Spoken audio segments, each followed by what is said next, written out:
Soul Electronics. Headphones inspired by Ludacris. SoulElectronics.com. Get your pair today.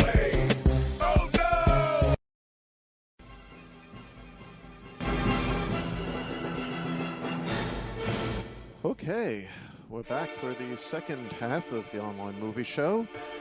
Special thank you to Peter Pino doing the soundboard tonight for the program. We'll visit with him towards the end of the show. But right now, we're going to rub the magic jack and take a spell with Mike White, who's one of my favorite people in the film world. He has the Projection Booth podcast, and he was responsible for the Cashiers to Cinemart website. Also the author of several books. Hold on a second, please.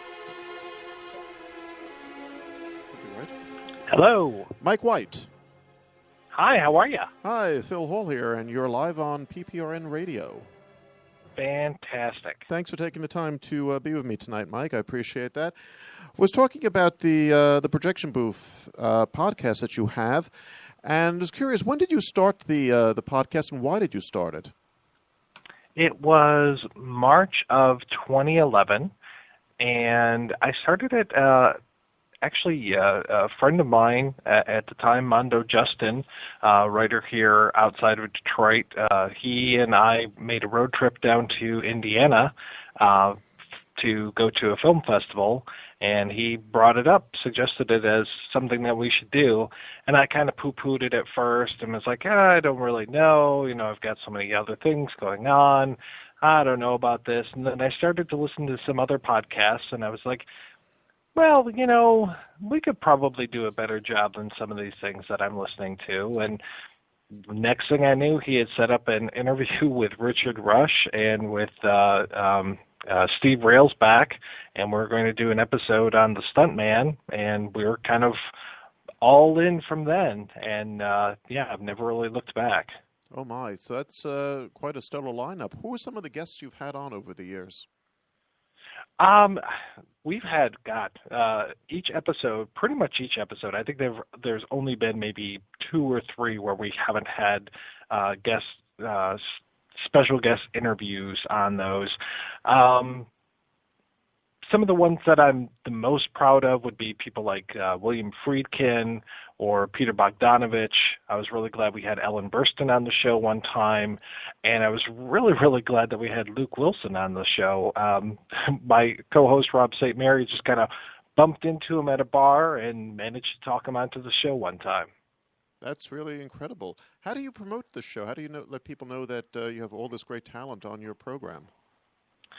Oh, right now, just through the usual channels, Facebook and Twitter. We've got an app out on iTunes and Android, so where people can just put us directly onto their phone, or we're available through the regular, the regular means of Stitcher and iTunes and all that kind of stuff. So mostly through social media, and that's really been pretty much the name of the game. I think I might have taken out an ad in Shock Cinema magazine at one point.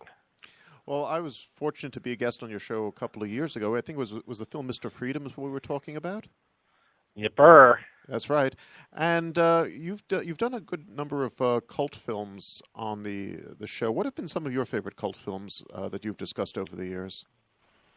Well, one of the reasons for having the show is to really help spread the word about all kinds of movies, and really, so I would say some of my favorite cult films would be the ones that I think really deserve more attention. My favorite one, the first one that jumps to mind, is Crime Wave, a film by John Pays, a filmmaker out of Winnipeg, Canada. It's also known as The Big Crime Wave, and it's a fantastic little film. I want to say it came out in 86 or something, and it's a movie about making movies. It's a movie about the creative process, and it is just so well done and so fun and so funny, and unfortunately not enough people know about it. I was really hoping they showed it again at the Toronto International Film Festival last year, which I think was one of the few times they've ever shown a film twice. And I was hoping that after that there would be some sort of a restoration and a Blu-ray release, and unfortunately that has yet to happen, but we're still hoping that gets out there. So that's definitely been one of my favorite films to cover, and one of those movies that I just really try to champion. There's a film I think would be perfect for this show, unless you've already done it. There was it was a 1974 film called Catch My Soul. Have you done anything on that one yet? I have not done that one. That came out on DVD late last year from a small label. I forgot the name of it, but you know the film that I'm talking about. Patrick McGowan directed it. It was his only film as a director. It's a rock opera based on Othello, starring Richie Havens, and that was his only acting role. And it had not been in circulation since its theatrical release in the mid-'70s. And it finally came out late last year on DVD and Blu-ray, and it's one of the...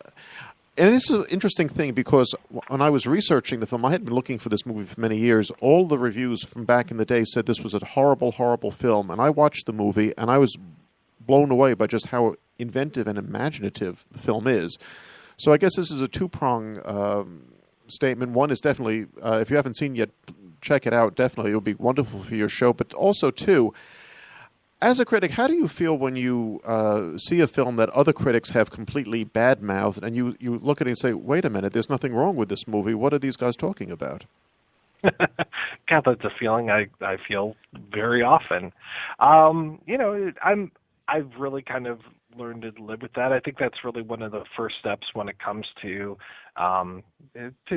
being a critic worth his salt, and to really kind of being an adult, is to be able to look at other people's opinions and say, well, actually, I don't really enjoy this. I mean, that was kind of one of those moments for me when I was in film school, and seeing something like Giant, the why am I blanking, James Dean film, where I had heard people just, oh, Giant, it's so fantastic, it's so great. And years hence, I've learned that not a lot of people like it, but I just seem to be running into all these people who really seem to enjoy it.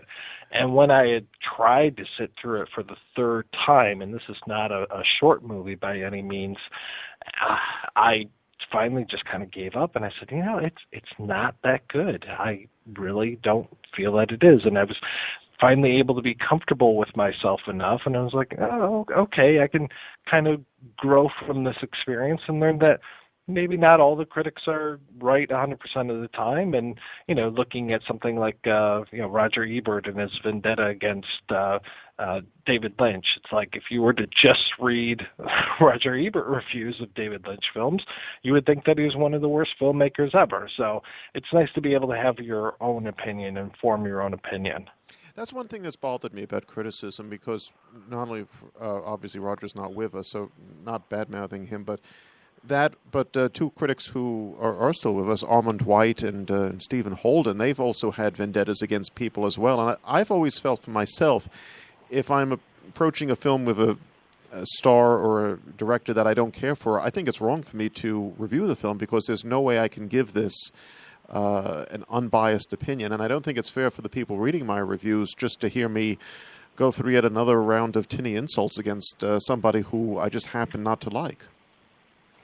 Well, and I would say that the opposite is true as well. I mean, the whole love affair of Pauline Kael and Brian De Palma's films, I mean, that got to be a little ridiculous, where, she's obviously there are some great films. He made some absolutely terrific films, but when you're there, just like, oh my gosh, this is, Raising Cain is such a gem. And it's like, come on, lady, really, just quit trying to sell this stuff to me. You can get me on Casualties of War. I got you there. You can even tell me that Body Double is absolutely fantastic, but I have my limits. Come on.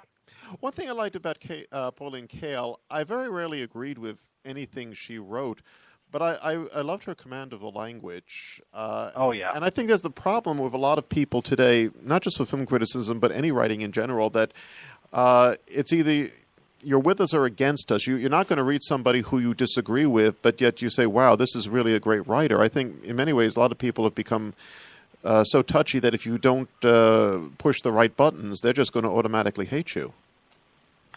Yeah, I don't know what it is, why people can't seem to necessarily hold multiple opinions, even if they're absolutely contradictory in their head at the same time. I mean, that's one of the pleasures of film criticism, is to be able to read these differing opinions and to be able to read somebody who is coming at something completely different than your own opinion, and to not be able to shut down and actually read what they have to say and say, oh, okay, they're making some interesting points. I mean, there might be times where I'm actually convinced by somebody's review to give a film a second chance, to see things through somebody else's eyes. And I have to say that that is definitely one of the greatest compliments for me when I'm out there writing stuff or when I'm out there talking about films on the projection booth, is to have somebody say, you know, I thought that this film was garbage, and I listened to your show and I gave it a second chance, and now I can kind of see where you're coming from, or, you know, just the idea that they're going to give something a second chance. They don't have to agree with me. It's not a matter of, you know, I don't have a little chalkboard where I'm keeping, you know, ticks of who agrees with me and who doesn't. It's just a matter of, I'll give it another shot. It's like, fantastic. Let's have a dialogue. I think that's probably one of the things that I enjoy most, is when a episode or an article can spark a conversation and bring something new to the table. You know, it's interesting you mentioned that, because the other week on the local PBS station here in Connecticut where I live, they had broadcast the Fred Zinnemann film of Oklahoma, and I hadn't seen that in maybe 15 or more years, and I never really cared much for the film. And there was nothing else on that, and I said, "Oh, let's give it a go." Particularly since it looked like it was a cleaned up version. It was letterboxed, and the cinematography is a lot more crisp than I last remembered it, and I loved it.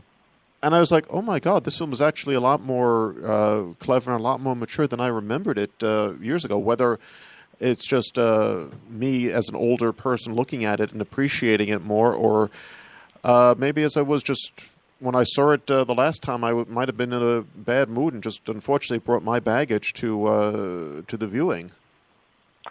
Now, was Oklahoma? I'm straining my brain here. There was one movie that I seem to remember, and I want to say it was Oklahoma, where they actually shot two versions of it. One in Todd AO vision and one in more of a CinemaScope process. Yes, that's correct. That was the one. I think they showed for the television broadcast, I think it was the Todd AO version, too. It looked... okay.